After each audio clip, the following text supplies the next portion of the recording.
संतति यदि लायक है तो भी हमें धन संचित करने की जरूरत नहीं है, और संतति यदि नालायक है तो भी हमें धन संचित करने की जरूरत नहीं है। क्योंकि यदि वो लायक है, योग्य है, तो खुद अपना भी पोषण करेगा और हमारा भी करेगा और संसार का भी भला करेगा, समाज का भी भला करेगा। और यदि नालायक है तो हमारे जीवन भर की एक एक पाई पाई जमा की हुई पूंजी को ही हमारे आंखों के सामने ही वो लुटा देगा, मांस और मदिरे। इसलिए हमें प्राप्त परिस्थिति के अनुसार जो प्राप्त है उसी में हमें सुखी हो जाना चाहिए। लखनऊ की एक घटना है, एक प्रोफेसर साहब थे, उनके 2 बच्चे थे। उन्होंने अपने बच्चे को अमेरिका भेजकर खूब पढ़ाया लिखाया और दोनों की वहाँ नौकरी हुई।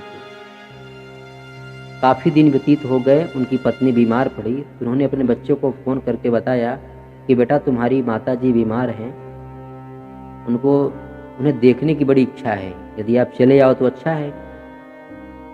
तो बच्चे आए नहीं। अब कुछ दिन के बाद जब माता का देहांत हो गया तो पिता ने फ़ोन किया कि बेटा तुम्हारी माँ तुम्हारी राह देखते देखते उन्होंने अपने प्राण का त्याग कर दिया, यदि अंतिम दर्शन के लिए आना चाहती हो तो आ जाओ। तो 2 दिन के बाद जो है छोटा लड़का आया।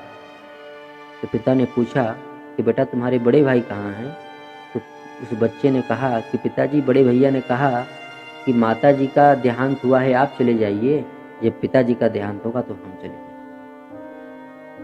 इस बात से पिता को बहुत दुख हुआ और वे घर में गए और दरवाज़ा बंद किए और रिवॉल्वर निकाले और सुसाइड कर दिया। तो भैया अगर संतति को कुछ देने की ज़रूरत है तो वो है संस्कार। ज्ञान दीजिए, स्कूलों में सिर्फ जानकारियाँ मिलती हैं, संस्कार नहीं मिलते। यदि ऐसा होता तो बड़े बड़े अधिकारियों के माँ बाप वृद्धाश्रम में रहते हैं। इसलिए बच्चों को देना ही है तो संस्कार दीजिए, धन ना दीजिए। प्रारब्ध के अनुसार, भाग के अनुसार जो है वो तो मिलेगा ही। परमपिता ब्रह्मा जी यदि जन्म देते हैं तो भाग्य भी देते हैं। हमें आपको ये चिंता छोड़कर संस्कार देने की जरूरत है जो ताउम्र हमारे काम आने वाला है। धन काम नहीं आता है, धन तो साधन है। साधन के रहते किसी को सुख नहीं मिलता है, सुख सिर्फ संतोष से मिलता है। पैसे से हम बिस्तर तो खरीद सकते हैं किंतु नींद नहीं खरीद सकते। इसलिए बच्चों को संस्कार दीजिए, धन देने की जरूरत है।